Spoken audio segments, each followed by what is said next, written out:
Hi everyone, thank you all for coming out and thank you for having us.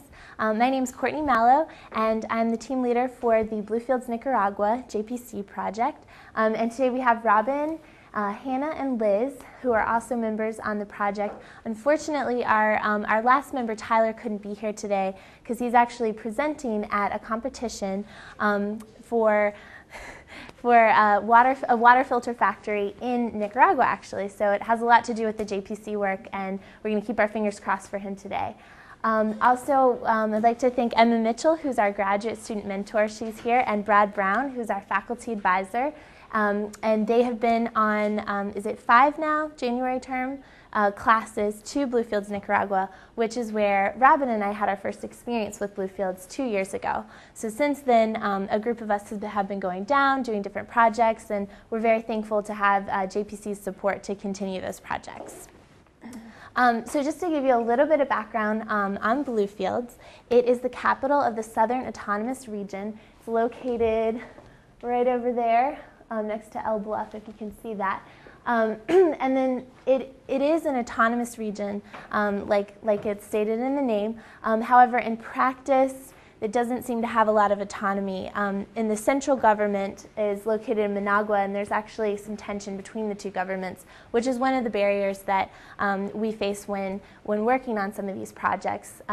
Bluefields is a lot of the organizations there are underfunded, and their residents are taxed by the Managuan government, and they don't always see the benefits of those taxes. So that's one of the challenges. There's 42,000 people in Bluefields, and there's 6 different ethnic groups, which is makes it a really rich, culturally diverse area. And so that can also be a challenge as well. You know, working with people who are speaking different languages, have different cultural views and values. But that's something that we've kind of trying to work through. The fishing industry used to be very prosperous in Bluefields. Lately, it's been in decline. 85% unemployment in the area estimated, and unfortunately, and so you might think that's absolutely insane. Like, how can people be living?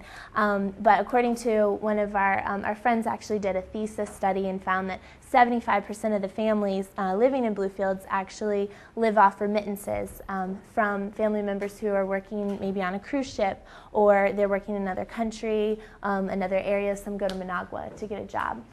And 48% of Nicaraguans live below the poverty line.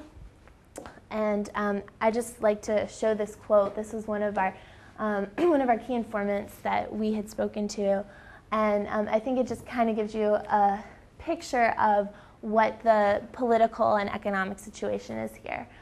We live in a country where progress is written only in books and on a blackboard, but is not implemented in society. 71% of our population lives on less than $2 a day. Politicians don't solve poverty, they live off of poverty. So next, Liz is going to talk a little bit about our projects, the ones that we were researching and the ones that we determined to be feasible and something that we should continue to pursue. Okay, so based on what we knew about Bluefields and what Courtney and Robin experienced during J-term, our JPC team put together this list of potential sustainable social enterprises. So a social enterprise is a for-profit business with a social cause. So when we traveled to Bluefields in summer, we worked with students and professors from the Bluefields Indian and Caribbean University.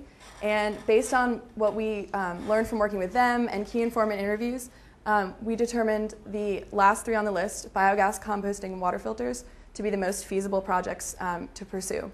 So we're very grateful. Biogas and composting projects have been funded for the 2nd cycle of JPC. And then, as Courtney mentioned, Tyler is pitching his water filter project right now. So Hannah's going to tell you a little bit about the biogas project. Thanks, Liz. The first project that really jumped out at us when we were down there was the biogas stoves.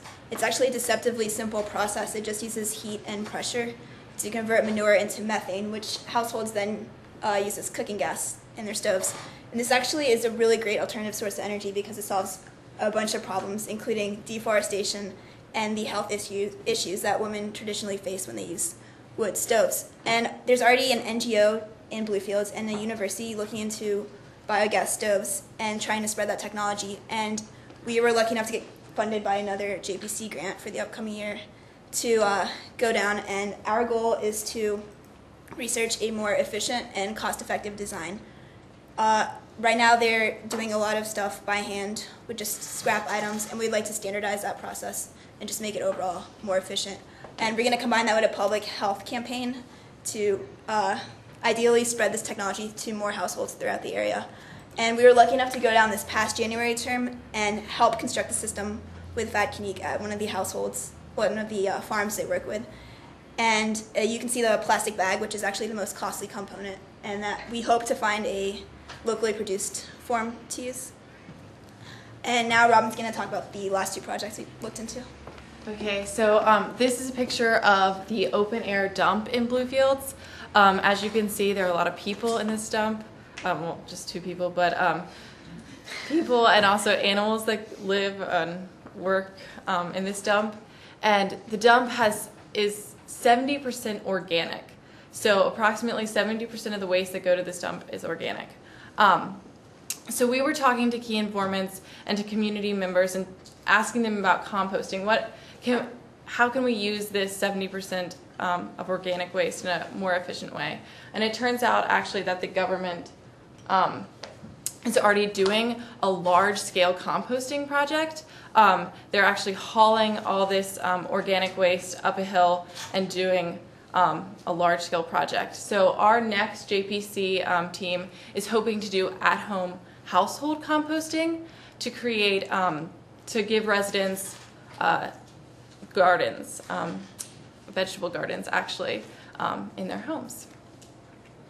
Now, as you saw in that picture, it is an open-air dump. So when it rains in Bluefields, which it does very often, the water goes through the dump, down the hill, into the city. So the water is very contaminated.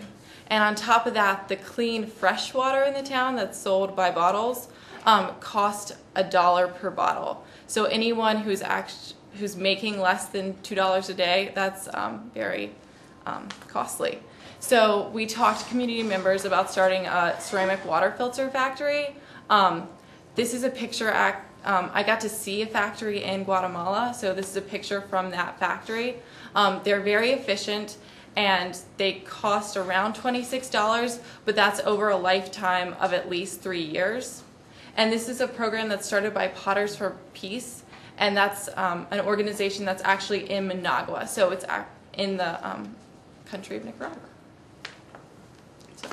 So we're very lucky to have a lot of Bluefields enthusiasm on grounds, and we've mentioned a couple of them, but there are a few other groups and students that are involved in Bluefields related projects. So we have the next cycle of JPC, we have the two projects, and then the water filter competition, and then we also have a seed team which is working on a couple microfinance projects and a project on ecotourism and something with selling artisan crafts here in Charlottesville, and then sending the revenue back to the artisans in Bluefields.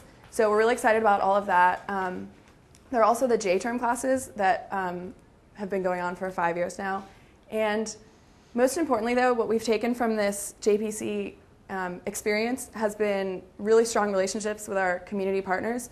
And as you can see in the photo, a couple weeks ago, 3 of them, 2 professors and a student from the Bluefields Indian and Caribbean University, actually came to Charlottesville for a week. We're very grateful to JPC for allowing us to do that. And they came and saw Charlottesville things, American things, and we discussed projects more. We had a couple of receptions with some Bluefields information and discussion and just great development of our projects. So we're really excited about all that.